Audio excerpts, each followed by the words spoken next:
Today's episode is sponsored by the Patriot Gold Group.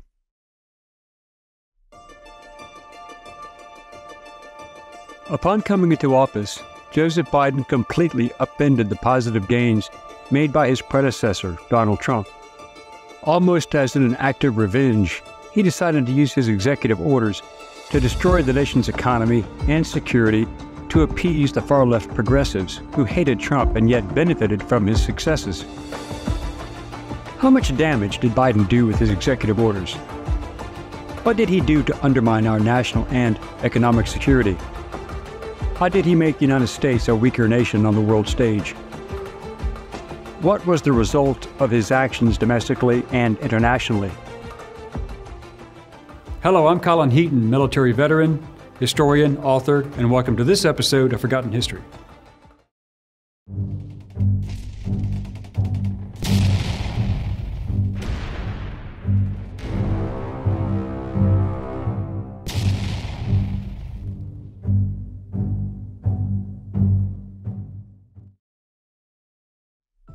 From day one, President Biden got busy immediately. He revoked the permit for the Keystone XL pipeline and kept a campaign promise to destroy the fossil fuel industry after Trump had made the country not only energy independent, but the world's largest exporter of oil and natural gas, which explained the great economy and low energy prices, food prices, and transportation prices.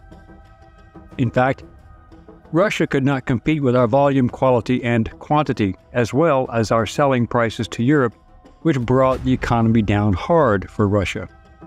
The Arab Gulf states were also suffering from the price of their crude dropping along with demand, as we did not need their oil. Biden was at least smart enough not to revoke the ban on Iranian oil exports, which under Trump almost had Iran begging for foreign aid as part of a U.S. and UN embargo on the terrorist state. But Biden simply chose not to enforce the ban, allowing Iran to pump and export 3 billion barrels a day, earning up to $100 billion as of this recording. In addition, he gave $10 billion in cash to Iran, and allowing them to export their oil made them wealthy enough to restart their financial support of the primary terrorist groups in the Middle East. The results were obvious on October 7, 2023. Biden bucks also supplied the weapons to include automatic rifles, rockets, and anti-tank missiles purchased from China and Russia, and has seen great increase in attacks upon U.S. troops in Iraq, Syria, and at ships at sea fired from Yemen by Houthi terrorists, also sponsored by Iran. In 2020, the U.S. debt was $23 trillion and gold $1,500 an ounce. 2023, $33 trillion and gold is over $2,000 an ounce. There's a direct correlation to the national debt and price of gold. Donald Trump warned, the U.S. dollar no longer being the world standard will be our greatest defeat in 200 years. Dollar all over. But you take a look at what's happening to it now with other countries not using it. Call the proud Americans of the Patriot Gold Group today before it's too late. Mention Forgotten History, and you'll always get best-in-class service from Patriots protecting Patriots. Patriot Gold Group has the no-fee-for-life IRA, where your IRA or 401k can be in physical gold and silver, and you may be eligible for the no-fee-for-life IRA on qualifying rollovers. Call 888-925-1970 for a free investor guide today. Patriot Gold Group is Consumer Affairs top-rated gold IRA dealer 7 years in a row. So call 888-925-1970 today. Biden, who for years previously opposed same-sex marriage and gays in the military, flipped again. He allowed transgender people to once again serve in the military, which reduces combat readiness and increases the cost of the overall military budget, given the elevated healthcare requirements for many, forcing the taxpayers to pay for transitioning surgeries and aftercare, which also debilitates military readiness. One of Trump's great accomplishments was securing additional healthcare access for veterans by outsourcing care to private facilities with the guarantee of federal compensation. This program greatly benefited veterans who had suffered for decades with long waits for treatments and evaluation, especially by getting them into specialists within a matter of days in some cases instead of months or even years. My own son, Max, a Marine Afghanistan veteran, was a beneficiary of this outstanding program that even many Democrats supported. But Biden killed it when he decided that sending VA healthcare workers to handle the millions of illegal immigrants he allowed in, violating his oath of office and federal immigration law and national security, was more important.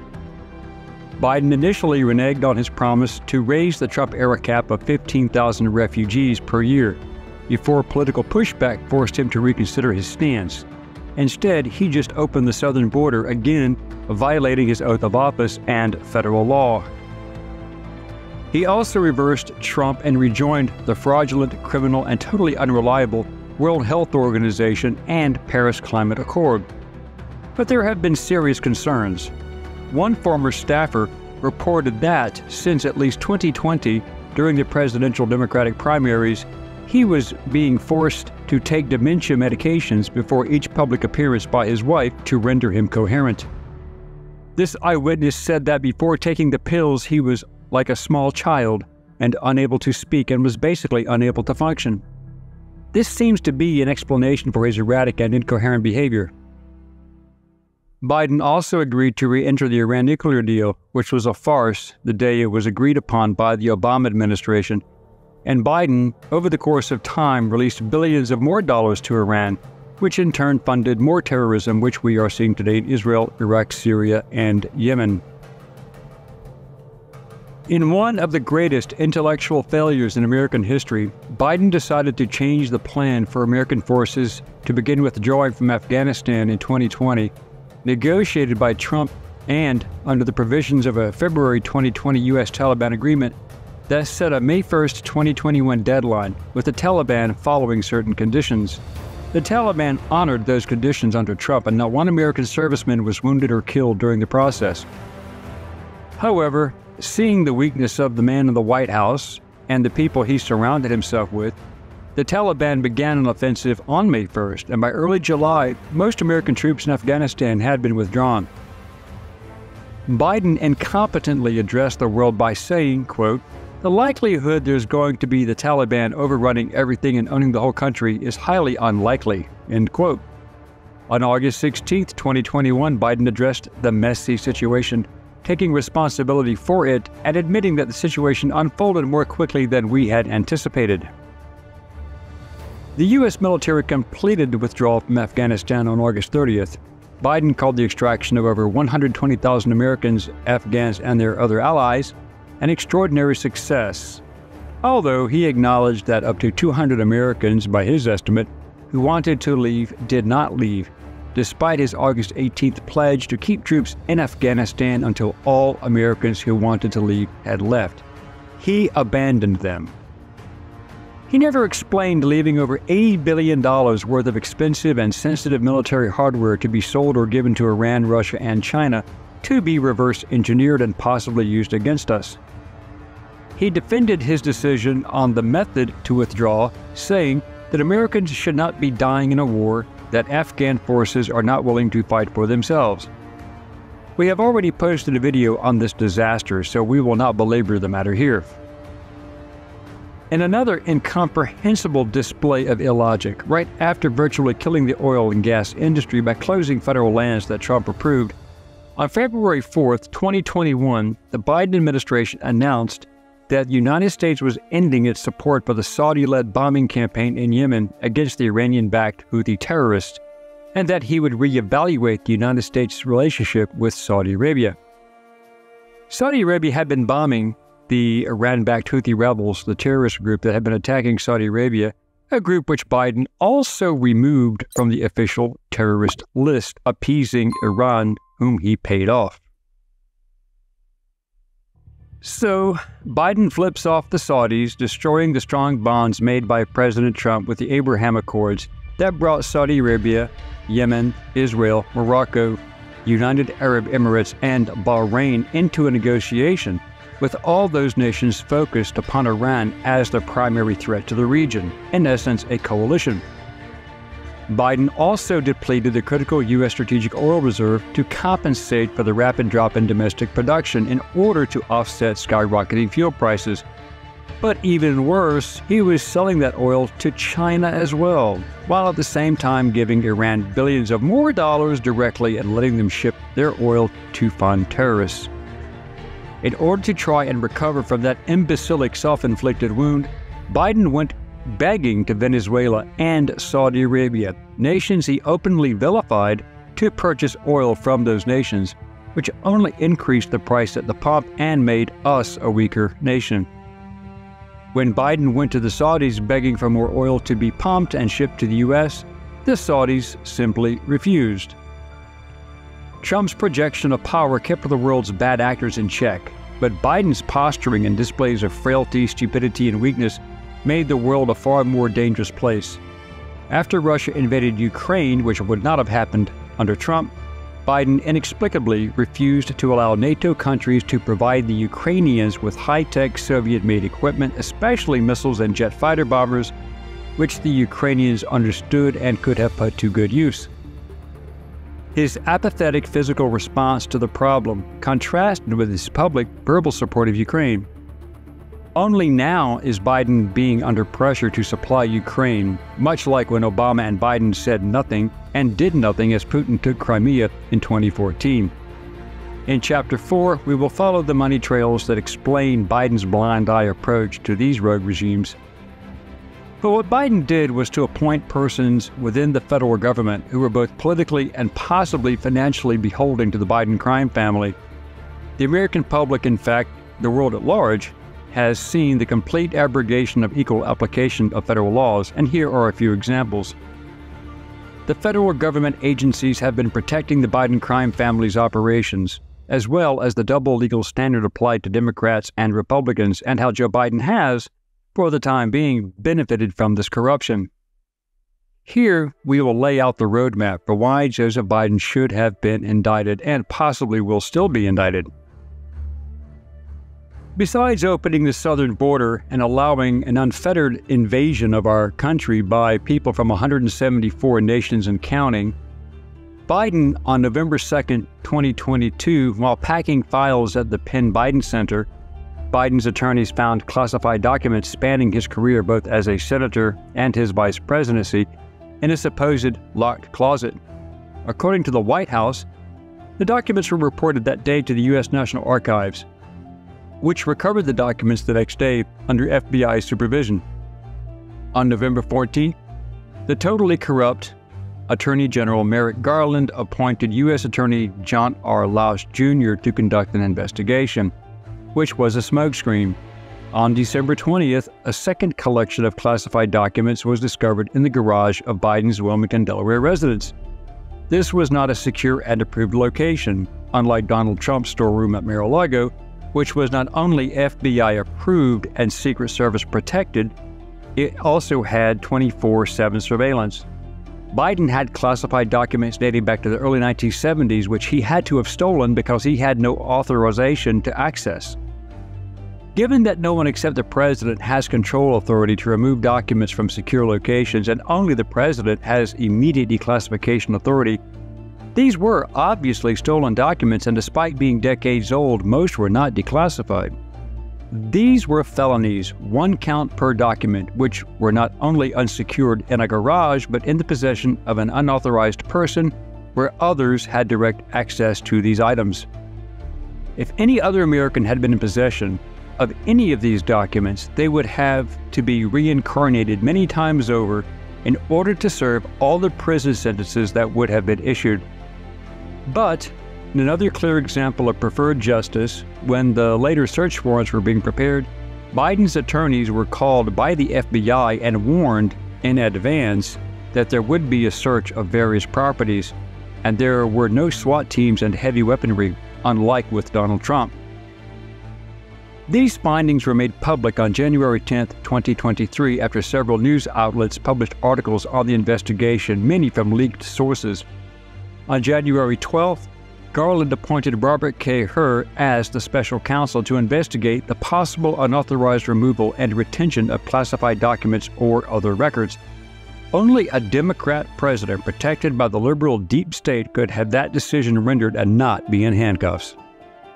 On January 20th, after a 13-hour consensual search by FBI investigators, 6 more classified items were recovered from Biden's Wilmington home. Again, no charges. FBI agents searched Biden's other home in Rehoboth Beach on February 1st and collected papers and notes from his time as vice president, but they claimed they did not find any classified information. And yet, in another inexplicable decision, Biden allowed a Chinese spy balloon to fly over Alaska, Canada, and the continental United States as it passed over some of our most sensitive military installations. Only after the public was asking hard questions did Biden order the United States Air Force to shoot it down on February 4th, 2023, off the coast of Myrtle Beach, South Carolina. The Biden administration was very quiet about the event until it was forced to admit the fact that the balloon was carrying 2 railroad cars equivalent worth of spy equipment. The Chinese government denied that it was a spy balloon, instead claiming it was a civilian meteorological weather balloon that had blown off course. The question is, since the U.S. already knew what it was, and Biden was informed, what was he doing as it continued gathering intelligence? The State Department said the balloon carried antennas and other equipment capable of geolocating communication signals, and similar balloons from China have already flown over more than 40 nations before this event. Our intelligence agencies were recording the same data that was being sent to China, so they knew what information was being gathered, and Biden still refused to act. In Part 4, we will explain why. As of November 2009, Biden's net worth was less than $250,000, but miraculously, by November 2020, the Bidens were worth $9 million, at least on the books, which was explained away as largely being due to sales of Biden's books and speaking fees after his vice presidency. However, book sales reports and IRS documents showed that was not true, and in fact, much of that income was unaccounted for and undeclared foreign money. This was also the period where Hunter Biden flew with him to various countries, secured lucrative deals without any real experience in these various businesses, and sat on boards where his father had oversight of those countries as part of his duties as vice president. So far, the Biden wealth factor is estimated to be around $32 million, most of it undeclared and untaxed income, which has yet to result in anything resembling an indictment, except against his son, Hunter Biden. And we will break that down in greater detail in Part 4. In another display of the Biden Führerschaft is when he unleashed the Department of Justice in true Gestapo fashion against those persons and groups he deems as enemies, such as sending SWAT teams to the homes of citizens who were not even wanted for violent crimes. One such victim was pro-life father of 7, Mark Houck, whose home was raided on September 23, 2022, and he was acquitted in federal court on charges of violating the Freedom of Access to Clinic Entrances Act. His case was a clear violation of his constitutional rights, and he is planning to sue the FBI and other authorities following his ordeal. Biden's Justice Department, through Attorney Merrick Garland and the FBI Director Christopher Wray, sent memos out to field offices to spy on Catholic Americans in their churches, labeling them far right-wing domestic terrorists. I have to wonder, where were they when burn, loot, murder, and Antifa were torching 635 cities in multiple events and destroying federal buildings, police stations, and actually killing people? This same Keystone Cops collective also branded concerned parents who challenged their progressive, pornography-riddled school boards as domestic terrorists, and actually used the Democrat-run school boards and local district attorneys to conceal the violent rapes of young girls by transgender boys, and then arrest the parents who came forward asking for answers. When Biden's daughter Ashley's diary was left behind in the halfway house where she was staying after drug rehabilitation, James O'Keefe, a man whom I met and spoke with of Project Veritas, was given what were purported to be copies. He decided not to publish the contents because he could not verify its authenticity, which is jurisprudent, and he handed the diary over to law enforcement, which was raided anyway. The cover story was that the diary had been stolen, which was proven to be untrue. but the supposed contents do not put Joseph Biden in a very good light as a parent. In fact, some of the reported contents would lead some jurisdictions to consider criminal charges. However, Biden's past came back to haunt him again. As unbiased fact-checkers began exploring his many outrageous claims, his pandering to voters and even his constituents became legendary. We covered some of these in parts 1 and 2, but here are a few others that are simply mind-boggling and too good to pass up. These are some real gems. In Part 4, we will continue the never-ending saga of Biden's lies to constituents and voters to curry favor, and we hope you find this part very interesting. Thanks for watching today's episode of Forgotten History. If you like this episode, please consider becoming a channel member or joining our Patreon page. This would help us offset the ever-increasing cost of production. As always, please like, share, and comment. And if you have any show ideas, please contact us, and we'll get back to you as soon as possible. Until next time.